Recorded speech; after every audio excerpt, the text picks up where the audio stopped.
So week 1 was pretty rough. Week 2, we saw a team that was very competitive with the former Super Bowl champions, but the offense kind of didn't come around very well, and the defense did. The defense performed really well, but you never know. Sometimes the NFL just NFLs. Week 3, you saw the Chiefs come out and do a pretty good job against Russell Wilson, but well, it's Russell Wilson. But here, after week 4, the Kansas City Chiefs defense took on the number 1 best scoring offense in the NFL and held them, for the most part, to 13 points until the JV squad got in and gave up 1 big touchdown. So there are some things worth observing from this game.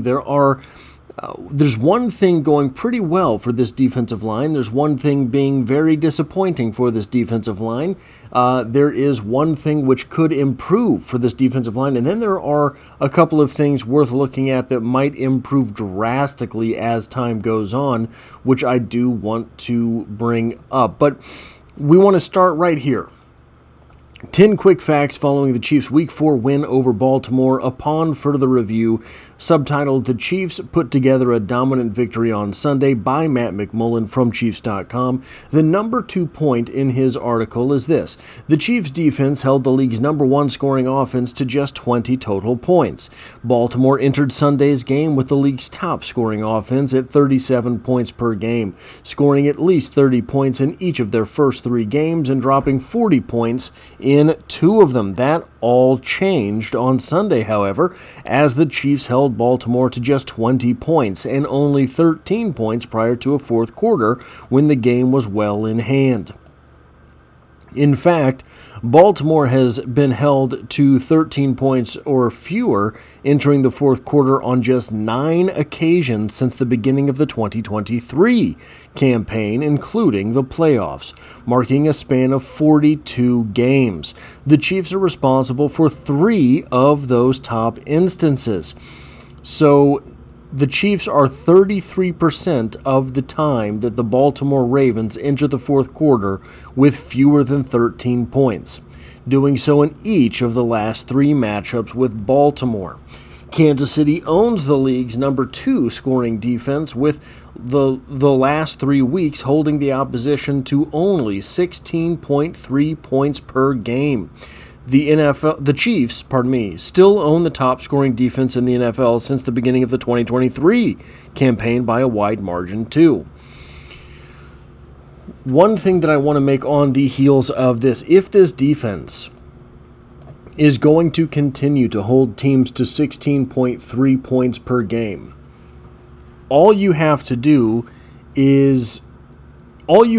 to answer the question, will the Chiefs continue to win games? Will the Chiefs be a Super Bowl contender? Will the Chiefs make the playoffs?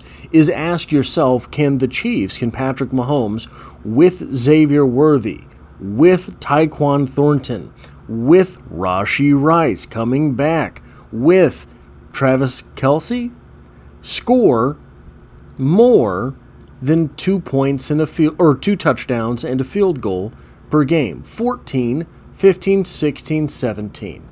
That's 2 touchdowns and a field goal. 17 points is better than 16.3. And considering that the Chiefs have already played the Chargers, which are going to be a dynamic offense, maybe I think JoeH went down with injury in this previous game, this past weekend too, so they might have some greater offensive line struggles. But they're going to probably score some points. You have the Ravens, who are the number 1 team in the league, scoring points, and you have the Eagles, who are going to bully a lot of teams. So to come out of that 4-game stretch giving up 16.3 points, it's pretty good. Now, it's a shame the offense couldn't have been in better shape earlier in the season, but we saw with Xavier Worthy returning to the lineup and having a team high in targets and roughly 10% of his 2024 production in a single game, that Xavier Worthy was going to be a focus of the offense in week 1, and that's probably what derailed them so heavily. The article continues with the number 4 point here. The Chiefs pressured Lamar Jackson on 51.9% of his dropbacks. Kansas City created pressure on Lamar Jackson on 14 of his 27 dropbacks during Sunday's game, 51.9%, marking the second straight week in which the Chiefs recorded a pressure rate of at least 50%. Notably, 10 of those pressures took place on non-blitz downs. Defensive end George Karlaftis, 8, and linebacker Nick Bolton, 5, led the way for Kansas City in terms of individual pressures. Karlaftis and defensive tackle Jerry Tillery each recorded a sack in the game. And then from PFF, here are the pass rush grades for the Kansas City Chiefs. You have George Karlaftis with a 75.5. You have Chris Jones with a 78.4. Nick Bolton all the way up there with a 64.9, though it's only on 32 pass rushes. Omar Norman Lott with a 62.3 on 35 pass rushes.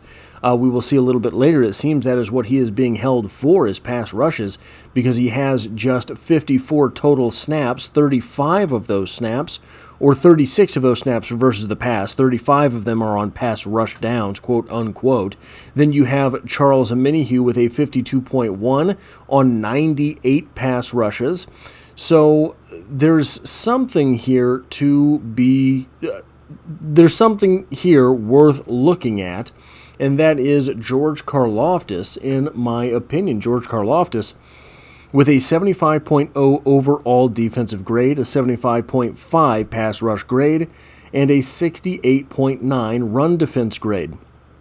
So he's solid across the board for this defense this year. Already has 3 sacks on the season, 11 tackles, 5 assisted tackles. Then when we go back up here, you're looking at a guy who has 12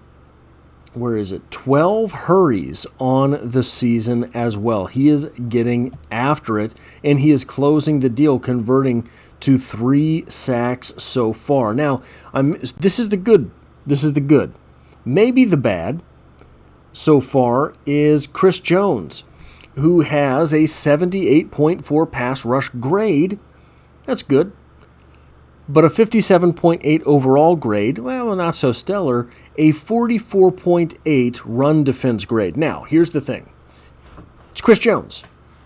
He's not a 380-pound rock in the middle of the field. He's not a run-stuffing defensive tackle. He's not a nose tackle. He's a pass-rushing defensive tackle. So you have the linebacker core in Nick Bolton and Leo Chanel and Drew Tranquil and Jeffrey Bassa, if we ever get to see him. We saw Cooper McDonald play a rep of defense this past weekend, but we did not see Jeffrey Bassa. Something is going on there. But we are able to come to terms with the fact that Chris Jones is going to score a 44.8 against the run so long as he is productive in the pass rush, and you see that 78.4 pass rush grade there, elite for a defensive tackle. However, he has cashed that in for just 1 sack through 4 games.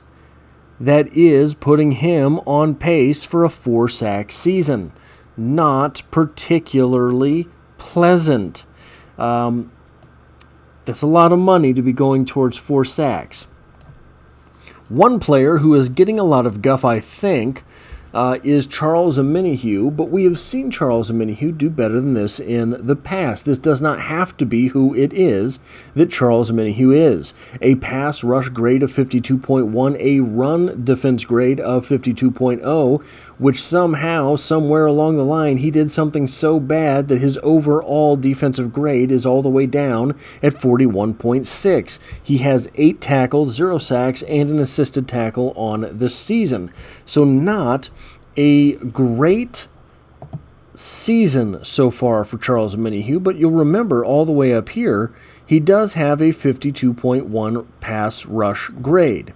So, while it's not the greatest thing in the world, certainly it's not the weakest either. But we do have some young players to talk about. This is where we can hope for the most improvement this season. Ashton Gelati here, who has played 100 snaps so far this year.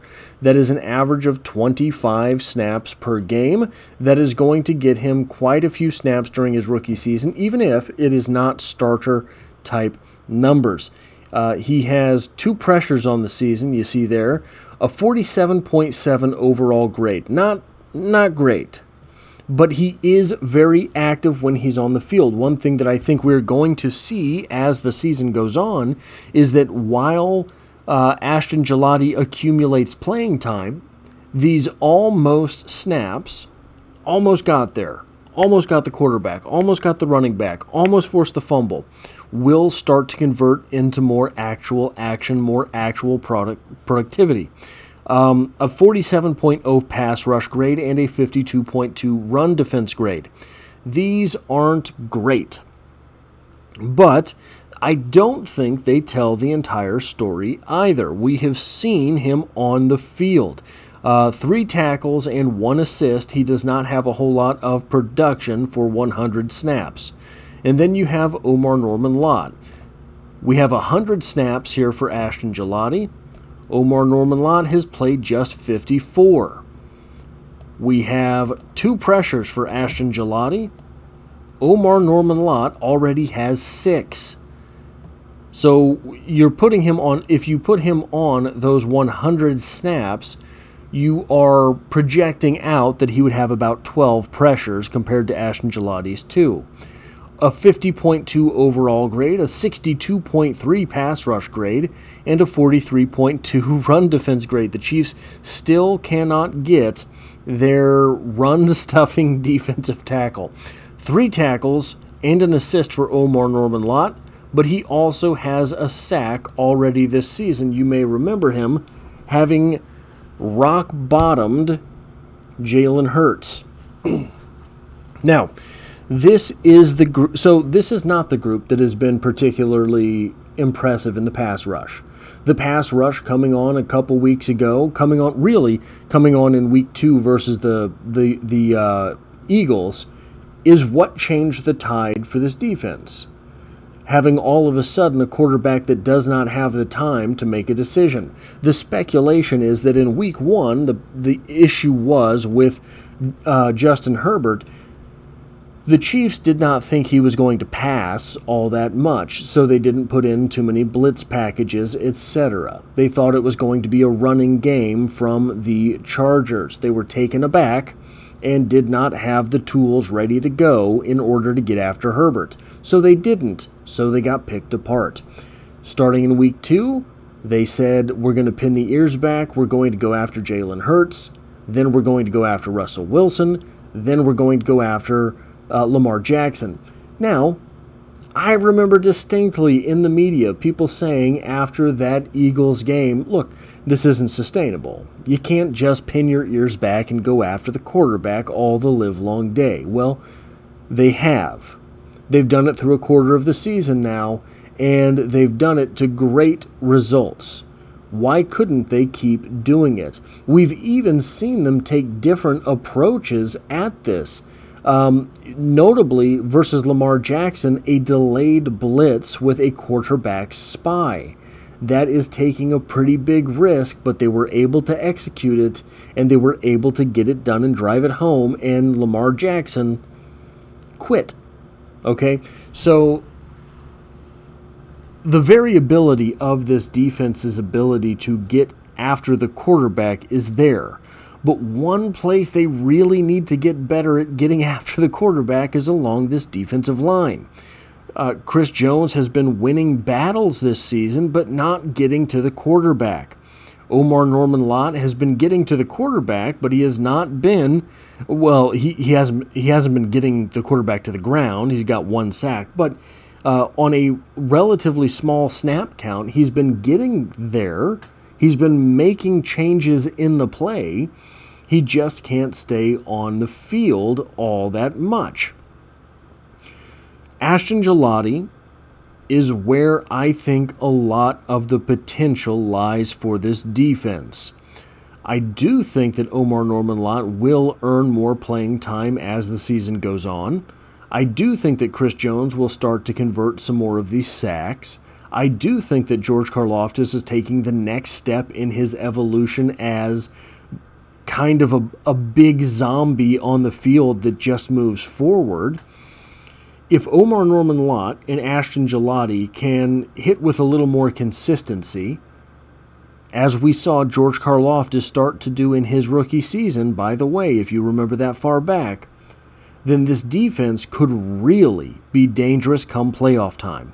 That is all I have for this video. If you like or appreciate what it is that I do here, hitting the like button really does help me out, as it tells YouTube to share this video with other Kansas City Chiefs fans. If you find yourself here by chance but not design, the Chiefs are the only thing I talk about on this channel, dropping multiple videos every single week. And as always, I hope to have you back for the next one.